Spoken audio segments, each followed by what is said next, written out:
I would like to call the meeting to order. Do I have a motion? All those in favor say aye. Aye. Great. Well, welcome to our work session. We're going to start talking about bond outreach. We are. So a couple of things we'll approach it in two different ways. One, I've prepared or shared with you a memo from Holly Troxel, and this is all about advocacy and bond and levy elections. That's how they phrased it. And I'd like to go over this if we can, just spend a little bit of time with it. And then Margaret Winborn has prepared a draft plan for bond outreach, some ideas that I'll ask her to go through, and then after that, I would just try to request to the board to figure out how it is we want to move forward with talking to our community. So really, this memo is all about what's appropriate and what's inappropriate in a levy election, particularly in a bond. And I'm not going to obviously read the whole thing. There's some case law in here that you can take a look at, and highlights districts, mostly down in California, put out some information about their bond and then stamped it, vote yes, or stepped over the line, establishing information why these sorts of things. They did a great job. Put out some lengthy types of documents, and then at the end they said, vote yes, and we clearly can't do that. It's a violation of going too far in terms of advocacy. So the whole notion there, I underlined a few things, and this is on page 1.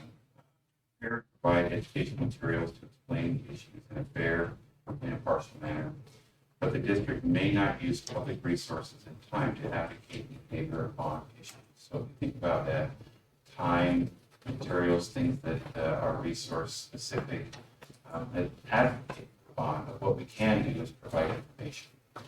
We just have to be very careful that we stay on that side. So I'm just noting some of those case laws that are there that speak to what's prohibited, what's not, and actually provide some advice on the district may better ensure it complies with it, but if we can do these specific things, and that's on page 3. There's frequently asked questions that start on page 4.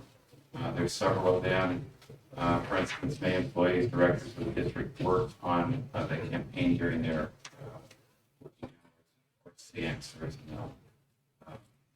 Some have asked the question, do employees, directors, that sort of thing, do they give up their First Amendment rights to speak about the campaign, to have any advocacy in their lives around that? And that answer is no, not necessarily. As long as it's outside of hours and it's not on campus. So that's important to know. It'll ask about a campaign. Can there be a campaign that sits outside of the district? Obviously, and we would advocate for that. We think they're the best ones to pick up advocacy for the campaign. They're the ones that would do best. However, we need to provide good information around that. One of the questions comes up is, are the elected school board trustees subject to the same limitations as employees? And the answer to that is no. School board trustees may advocate for a favorable vote in their individual capacity, provided they are not using district resources. For example, any board member could speak at a service club or committee or community meeting and advocate for a yes vote, but the board should not use a board meeting on district grounds to endorse or advocate for the bond. That's something that we need to be clear about. So really, we'll be preparing information, and they're kind of clear about what that kind of means, that information in their ideas. So that's item 8 on page 5. What are permissible talking points for salaried management employees? And they have those bulleted facts there: size, details, description of facilities, purpose and goals of the overall project, the district's reason for running the election, and estimated taxpayer impact. Those are the things that they would ask employees to focus on. And so that will be our goal, is to make sure that we do that. So for instance, If you looked at or had a chance to watch the Channel 8 presentation that we did the other day over at Idaho Falls High School, that clearly was talking about the reasons as why. And then just kind of looking at what those reasons might be. We highlighted, the school was built in 1852. This is what we had pictures of what a classroom looked like then. And then we walked through It's some in comparison. 52, but it feels like 18. Right, thank you, Paul. 1952. Do you remember what that was? Because I didn't see it, but I remember all the news. It ran last night. Last night? I watched it last night. They ran the Ukraine story that my son's participating in, but I didn't see anything officially. I posted it this morning. The reporter texted me yesterday late afternoon and said that I they're around watched it last night. Last night at 10 o'clock? It was the evening, or the early evening news, so the 5 to 6. Should be as Yeah, it's on the it's online. website. Yeah. You can watch it, yeah. Once they run it, whatever time they run it, it's on the website. And that's a shame they didn't put it on 10 o'clock. Unfortunately. Yeah, I don't know why, but I'm 90% that it wasn't. It was, That should give you at least an example as to building the context as to why the district would ask our community for $250 million. I'd ask that you become familiar with this, just so that you know not only what your role is in this, but also why it is that we may or may not be doing something. Ethics. Yeah, so I'm going to turn the time over to Margaret. She can walk through some of the ideas. I think Dr. Shank shared with you sort of a draft outline of ideas for bond outreach. And then by no means sort of exhaustive as we get into the outreach activities. We'll make some adjustments and change things as we go along. But what I tried to do here is divide the next couple of months up into some different focus areas and then outline some of the activities that I think would make sense for us to do during those times. So we're starting to see stock come back to work this month. We're also going to have registrations. We'll have a lot of people from our buildings doing registration at all levels, elementary, middle, and high school. And then also back to school events, and we'll start to see some athletic events too toward the end of the month. So our focus in August is to start sharing the basic information about what is included in the bond proposal, what the different pieces are, what those needs are. So we are finalizing those talking points. We'll create a separate web page on our website where we'll direct people and we'll update that as we go. And then we'll also have posters and postcards out in our schools during August, during registration and back to school activities. And then we will start next week meeting with our principals to give them an overview and make sure they've got good information and we're answering their questions. And then as different stock groups come back, we'll be meeting with them, everybody from child nutrition to bus drivers to secretaries, custodial, just go through the ranks. I think it's critical that our employees understand not only what's included in the bond, but also what those needs are. We know that people listen to the superintendent, but they really listen to their child's teacher or the custodian at school. So we just want to make sure that there's good information with our staff. And then beginning in September, what we will be focusing on is just kind of continuing that outreach, providing regular updates and emails to our staff and parents. By mid-September, we should also have more information on what those tax impacts will look like, so we will also be sharing that information. We are talking about having some resources on the website where people can kind of go in and look at that tax impact and what that might mean for them. And then also continuing some outreach to parents that or patrons that do not have children in school. So what I'm thinking about is families with young children as well as sort of empty nesters. So looking at possibly doing some direct mail there. So again, they've got general information and they know where to go to get additional information. Then we will begin outreach to our community and business leaders. Make sure that we are meeting them, doing some of those service clubs and organizations, luncheon presentations, but also looking for opportunities to bring business leaders into our schools as well. At the same time, we would be capitalizing on school events whenever possible, just to make sure that as people come into our buildings, they've got good information about the bond, or again, they know where to get information about the bond.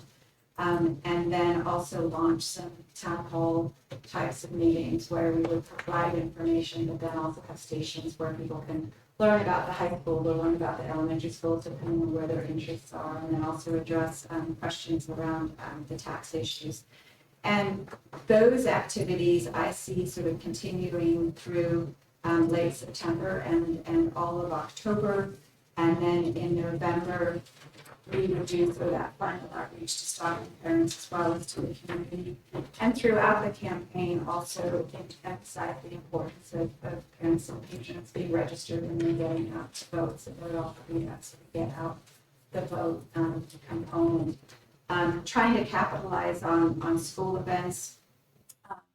One of the things that I have suggested to Dr. Shank is that we put together sort of a library of presentations. It might be just a PowerPoint slide with a QRU code, but if it's a band concert or a choir concert, that can sit on the screen before the show.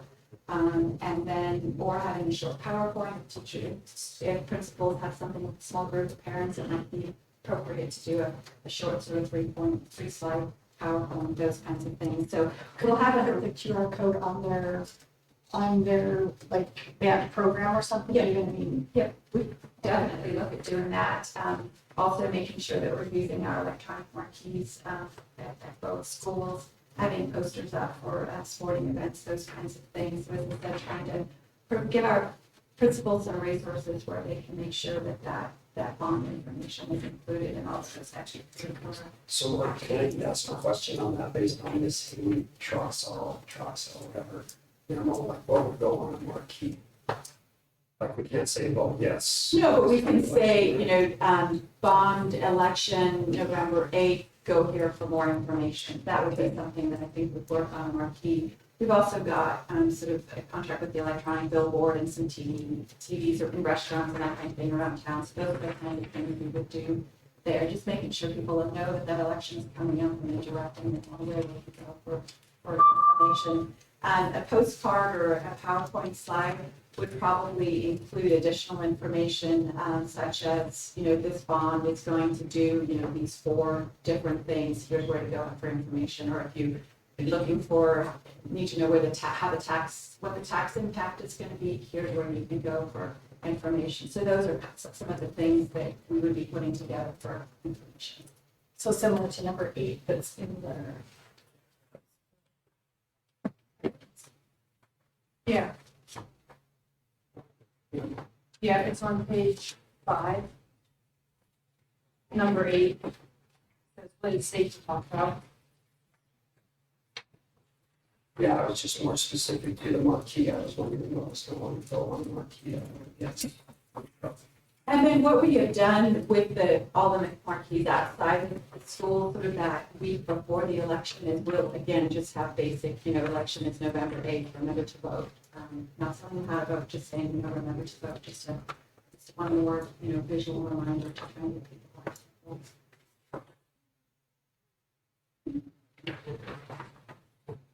So that's kind of a general overview of some of the things we kind of mapping out for the next few months. Our focus initially is just with parents and staff, and then we'll kind of go from there. We'll have, there are lots of different activities that we're planning, so we'll definitely be looking for support from our school administrators as well as Larry probably remembers standing outside at Eagle Rock Band concert with me because we had the poster boards up a number of years ago. So there's those kinds of things as well. Any questions or other thoughts or ideas? I noticed on the first page you had the Idaho Falls High School athletic meetings.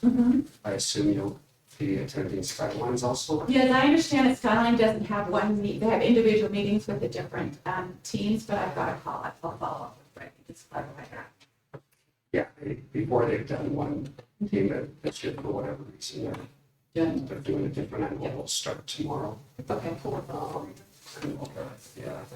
I'll reach out to him and get that scheduled. There's some conflicting, the football one, which is your largest parent meeting, is also on the 28th. I don't recall the time, and I think what time IF's is, but I know they start tomorrow. I think they're tomorrow, Thursday and Friday.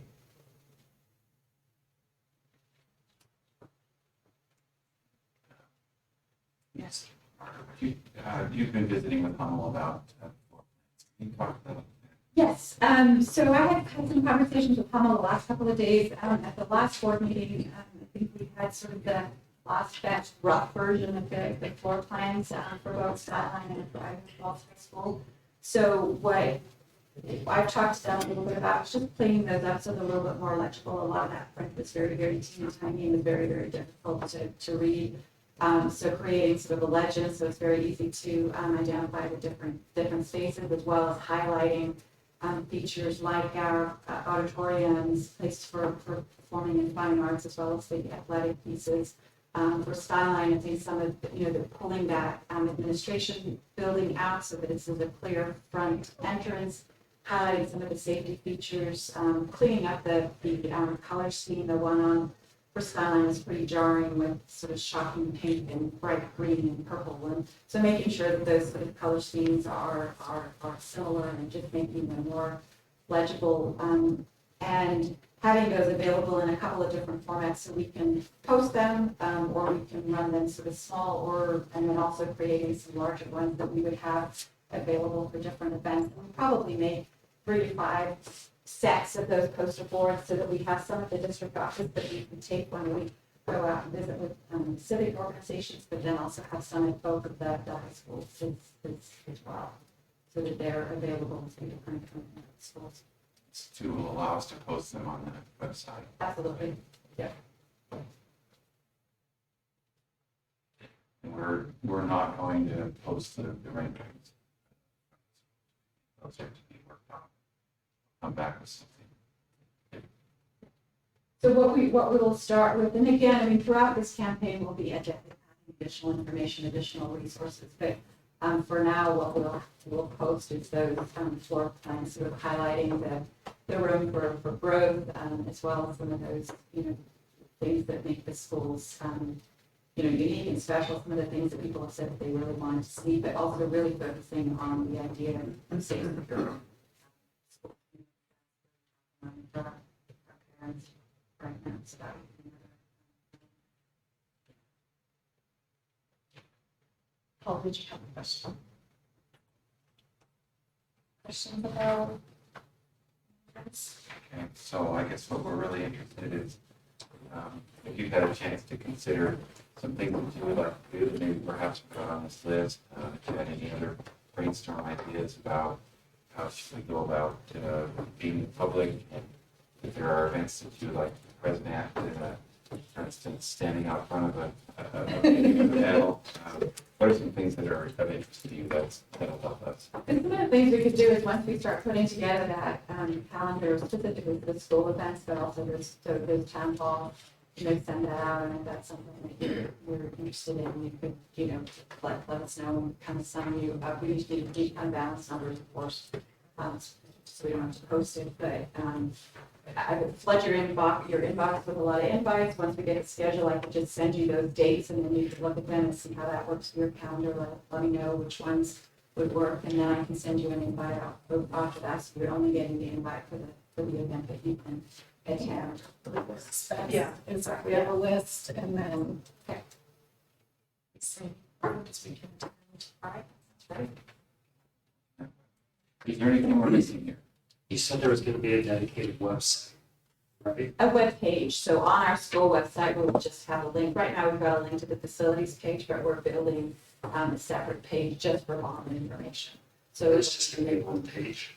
Well, no, it'll be a page with additional links for different resources. So for example, there'll be a link to go to Bonneville County to register to vote. We'll have a link to the floor plans. We'll have links to the facilities work that we've done. Okay, I think one of those pages, I think it'd be important to show like the condition of some of our schools, like I could video, yeah, I can take a couple dozen pictures I could take right now, but I would love to post to explain why the board voted to go to bond because of the condition of some of our schools. Once school's open, take a picture of IF in class break. Exactly. And show a video of people trying to go up and down the stairs, the fire hazard that is by itself. Take a picture of lunchtime or a video of lunchtime, and kids gonna fit in the cafeteria or sit in the hallways, assuming this year's the same as years past. But I think pictures and videos like that support why the board took the bond to the people to vote on, so they can understand those situations as well. Because I think these are all, I think these are all great ideas. But the fact is, the percentage of people that are actually gonna see our schools is probably less than 1% of the population. So we're gonna have to take the schools to them, because they're not gonna come to the schools. And one of the things that I've been brainstorming with my team is doing just what you said, sort of creating a video about, the Skyline, do a video about IF. So we've got sort of some small pieces, and then we could definitely have some additional resources like a photo model and that kind of I think school safety is part of that. All the floors, people are walking in and out of, principal and Uvalde just lost her job because she knew of a door that was a lock that was broken. I didn't do anything about it for a couple months. I suspect we got lots of those situations, but just overall school safety, again, since our schools were built in 1857. 52. Students and show that. Well, the videos will help employees as well that haven't necessarily visited every classroom. It's just that one of the things in the memorandum that said the school districts need to be careful of is when we find in the case law illustrates the most questionable actions often occur when districts try to explain the need for the new facilities, and such explanations can be seen as advocating for the bond measure even if the information is apparently factual. Stating the crowding issues or age of facilities, while perhaps factual, may be better left to foundation and committee members. And so I'm wondering if we might be concerned about running afoul of this That's a good memo. point, to have read this. But I was also going to suggest there's nothing in any of this that is talking about forming a nonprofit advocacy committee, which this memo does suggest is a good idea. So we So, get some follow-up on that, because I would disagree. So if people ask the board, why did you put this bond, and we say, I can't tell you. no, we can. You can. We can individually. You can answer I'm just saying questions. that, you can't post pictures on the website to say this is the condition of our schools. See, I interpret this, and I think that's part of some of these things, that there is interpretation. There's no case law in the state of Idaho. Most of these are coming from out of state. You get to build the reason for the bond, and that's pretty clear in there.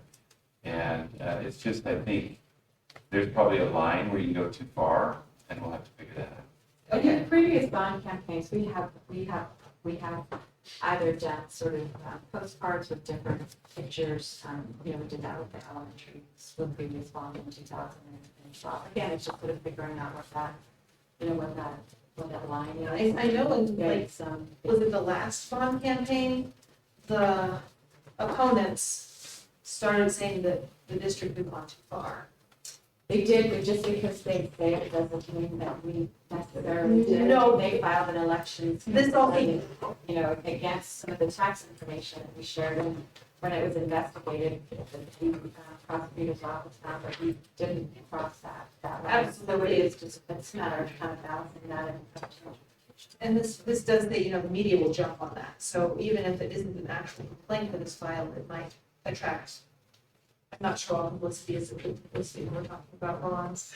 Yeah, I think with that one though, I mean, it did make sort of a headline for a day or two, but then it disappeared and it was several weeks after the election before it was even investigated. So I think that it is, I mean, there's definitely, we need to be careful and we need to make sure that we're staying outside of the line. But again, a lot of this is up to interpretation and we want to share as much information as we can with our parents and patrons because a lot of them aren't going to be able to come to school or see the facilities and stuff.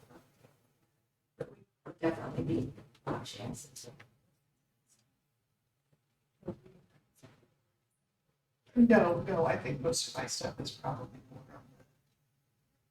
on the campaign side, not things that would be appropriate for the school district to be engaging in. Gotcha.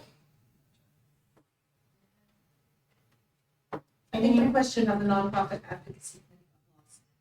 Well, I don't know that the district can, they can Okay, tell so us that. I'm trying to figure out, okay.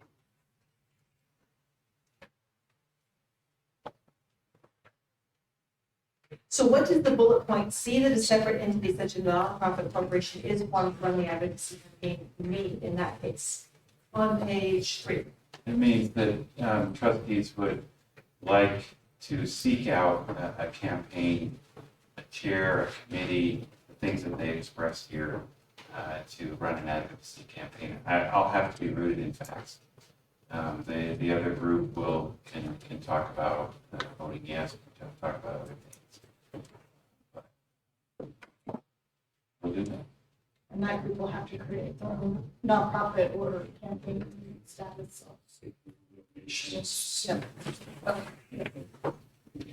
So you can reach out to us individually as board members. Okay. Larry, anything that you're seeing from the last go around that's missing? I'm just, and tell me if this is appropriate or not, but I'm just thinking there are several news, radios, shows in the area. Do I know we're going to be talking about this as more traction happens in the media and so forth?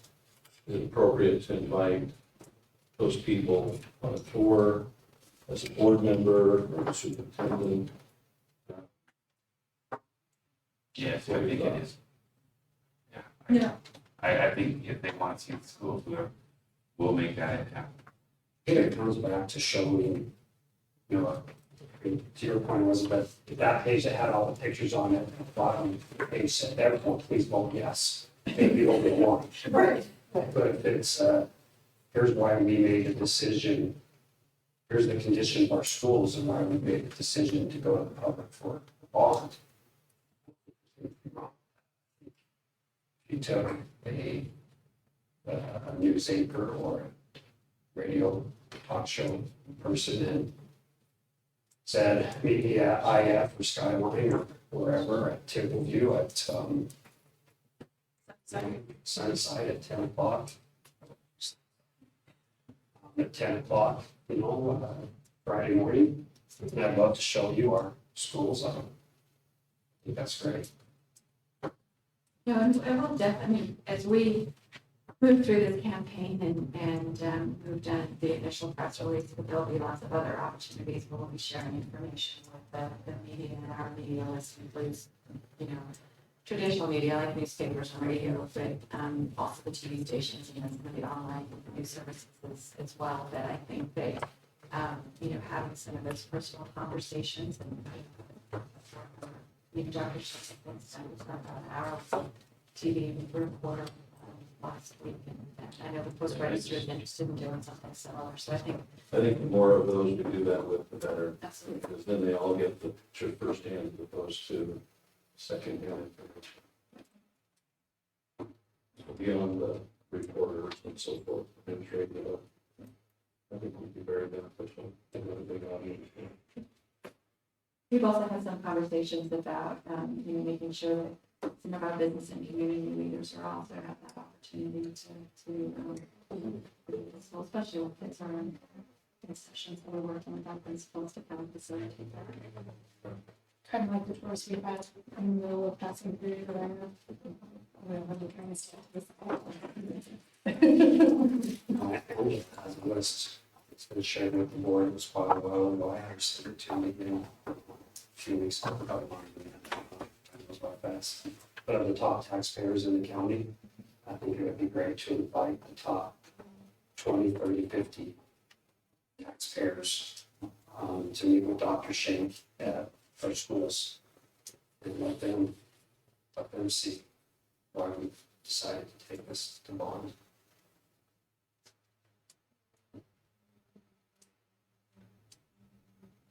Generally, most of those are employers, and lots of people that Yes. they interact with. Almost every one of them, that's an employer. Or if they're an individual, on yes. Any other thoughts, questions, discussion? Things look good. We'll look forward to seeing some lists of events that we can So what divide we into do is them. work with the principals next week to have them kind of map their school communities once they're in there. You know, influencers are as well as some of the big business and community organizations they have ties to. So we can incorporate those connections into the campaign, and then we will also be kind of looking at what their calendars look like for the next couple of months. So it'll probably be, I'm guessing about 2 weeks or so before we have a good sense of that. But we'll start getting those suggestions much for. All right. Well, then that leads us to one only action item this afternoon. The Tiger Athletic Complex. You. After a lot of work, we've been working on this particular project for a few months now, several projects. Did you say a few months? I think it's a couple of years. Yeah, with you. Yes.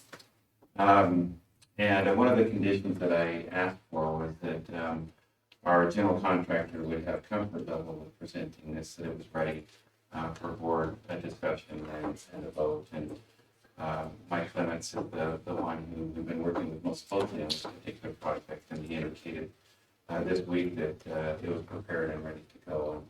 And we've shared that document, but I printed these larger ones so you could see how You brought the glasses. it's a lot easier to read. But mostly it was because of the maps. And you'll notice that the bottom line there is within the amount of money that's been set aside. All the things that we've asked to rescope for this phase one have been attended to. The watering issues, the questions that came along with the pump issue. We met with the water board and received some good information from them. As long as we don't exceed the watering allotment, the size of the pump is no longer relevant, so we can put a 50 horsepower pump out there. So all these things that we've asked for have come to fruition, and I believe we're ready to recommend that this project move forward. And that's where I personally sit with it, is I believe we're ready to move forward with it. That's the recommendation. Does anybody have any questions for Mike? I'm sure the answer is in here, Mike, but can you just give us like a summary umbrella picture of exactly what would take place? Sure. On the ground there. Yep, so this fall, what would take place is the grading of the 2 football fields. The retention basin is going to be partly dug, not completely, but partly dug, because they're going to use that fill in grading out. The baseball, one baseball, 1 softball field, the 2 practice football fields, and some green space to the north that they're going to use as part fill for that too. In addition to that, you're going to get your turn lanes and roadway improvements out there on 49th Street as well. That includes the turn lanes. Yes, yeah, and that in your parking lot and access in. We pre-ordered some of the materials, one of which was the electrical panels that supply power to the pump. The main panel that feeds that pump will not be in until October, and there's nothing they can do to better that delivery date. So it's looking like the seeding would roll over into the spring when we can make sure we can water it. if there's any chance it can move forward, I'd keep you guys posted on that, but it's looking like seeding would be what would roll into the spring. But once the grading's all done, it'll sit through the winter, we'll have to come in and refluff the topsoil and then do the seeding. Make sure we got water in the canal to handle it and start up the system. And so it's kind of delaying when the fields can be used, but it's allowing it to get started and allowing, you know, the fundraising to start because they're seeing something happening out there too. So we'll take advantage of the last couple of months, August and September, to get the grading done, the electrical underground in, and the roadway improvements completed this year. Trying to think of how to ask this, and I don't know if you know the answer. I think you, because I know you've had a lot of meetings with the city. If a bond got approved and we built a facility there, what is the impact fee that we would get charged by the city if we, assuming we do get charged, I mean, as of today, we'd be charged, wouldn't that cover the road? The turning lanes? It would cover the roadway, I believe. Lisa's not here to back me up on this, but I believe it would cover the surface roadway stuff. So the traffic lights, your turn lanes, that kind of stuff, yes. What it doesn't cover is your underground, so the water and sewer lines that are coming into that, we would still have to pay for. But you mentioned that part of the work that would be done on this 2.2 million would be turn lanes and stuff. Yeah. Is that something that's required for us to do this, or do we hold off on turn lanes? Because that might be something that would be included and use that money for something else, because that would be included in the impact. It's possible. Is that something you would like to try and get us to hold off on that roadway improvement till spring? Because the facility is not usable. It's a good point, because the facility will not be usable until we get the grass planted and some growing season in it. Probably not till next fall. So if the roadway improvement were to get bumped till spring, when you know what kind of response you got on your bond, then that may make a difference. I can certainly ask that of RC Heavy Haul. He's the subcontractor responsible for it. You know what I mean, right?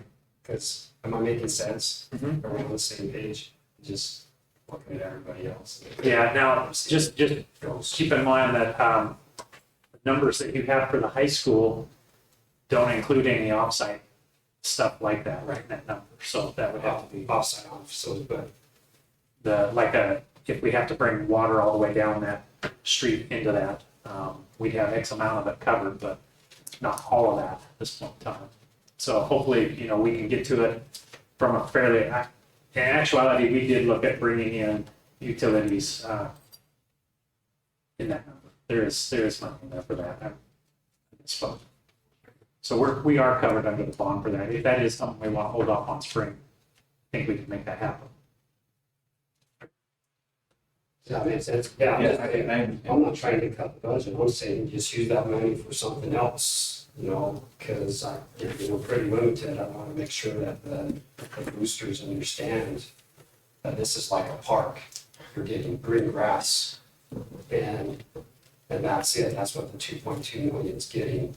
There's no bases and infield and anything else, right?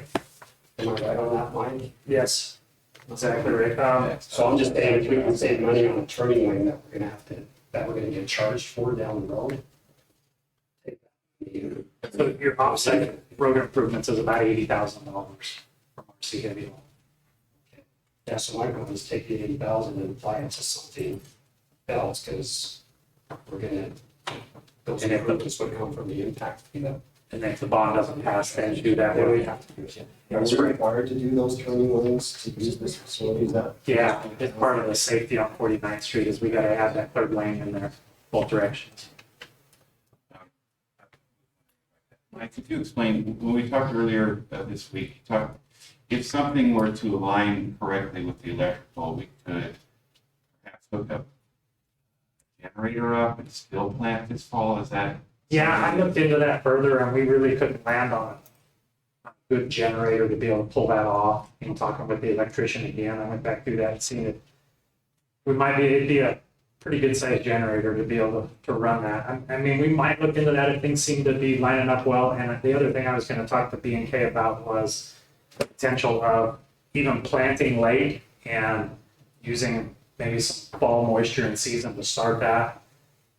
then in the spring, see how much of it took, and then just going in and planting the areas that didn't take, because that is a possibility too. He says that, when I talked to Nate about that originally, he said the risk we have is that not all of it will take when you do that in the fall. And that bluegrass is a little temperamental to, it needs X amount of fertilizer and stuff like that to really get a good start too.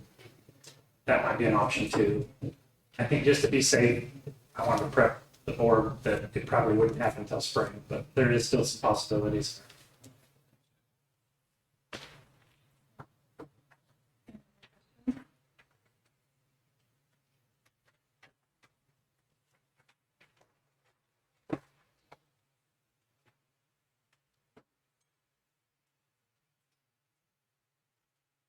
It includes the fencing that we added to it. Can I add that? Dr. Shank, is that okay? So the fencing that we added, when we went to the county, they were adamant that to meet some type of new criteria they have for their properties to be safe on. And really what we boiled it down to was we're trying to protect our patrons from getting to the canal. That's really what it come down to. So they determined that they can't tell us what type of fence, just that we have to have a fence and they're going to require a fence. And then the concession they made was that we can install a fence in phases. So if we get approval tonight to go ahead with this, our next meeting will be at the county to start working through exactly what that fence is. But what I have plugged in here in this number now is the entire east side of that, the football field side, the Idaho Canal side. I've got a fence there, and then I've got a fence with a 6-foot chain link fence with slats, privacy slats around that neighbor's piece to the southwest as well. That's the German canal, right? That's the German canal on that side, yeah. And that's it for the fencing piece of it. We would have to fence the German canal and the frontage during a later phase.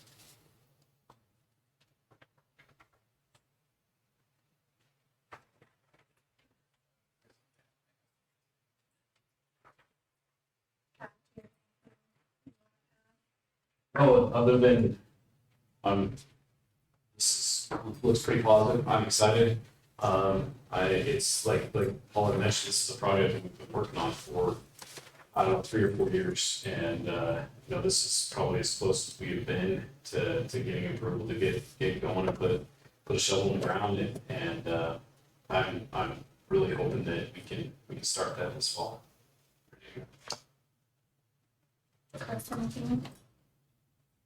No, I don't have anything to add. I think other than what's been talked about recently over the last several months.